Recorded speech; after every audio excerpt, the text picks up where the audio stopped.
দেখো বন্ধুরা, বাড়ি যদি ঠান্ডা রাখতে চাও এই গরমের দিনে, তাহলে এইভাবে ইটের খোয়াকে ছোট ছোট করে ভেঙে পানি দিয়ে ভিজিয়ে ভালো করে দুরমুশ করে দাও। আর সঙ্গে একটু কেমিক্যাল দিতে হবে। এই যে কেমিক্যাল আর গুড় ভিজানো আছে এতে, এটা একটা কেমিক্যাল তৈরি হচ্ছে। এটা পুরোটাই একদিন ভিজিয়ে রাখবেন 24 ঘন্টা, তারপরে এইখানে দিবেন, ছাদের ওপর দিয়ে দিবেন। দিয়ে ওই যে দুরমুশ করছে, দেখতে পাচ্ছেন মিস্ত্রি ভাইয়েরা দুরমুশ করছে। আর এই যে মিস্ত্রি, এটা হচ্ছে আমাদের হেড মিস্ত্রি, এর নিনজা টেকনিক এখন টিপ বসাচ্ছে। তারপরে এর উপরে ওড দিয়ে দিবেন, ওড বসিয়ে দিবেন, তাহলে বাচ্চারা খেললেও কোনো ক্ষতি হবে না, বুঝতে পারছেন তো?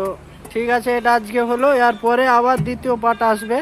দ্বিতীয় পার্টের জন্য আপনারা অপেক্ষা করুন। আর আমার চ্যানেলটাকে আপনারা সাবস্ক্রাইব করবেন এবং লাইক করবেন এবং কমেন্ট করবেন। আর যদি আপনাদের ইচ্ছা হয় তাহলে একটু সাপোর্ট করবেন।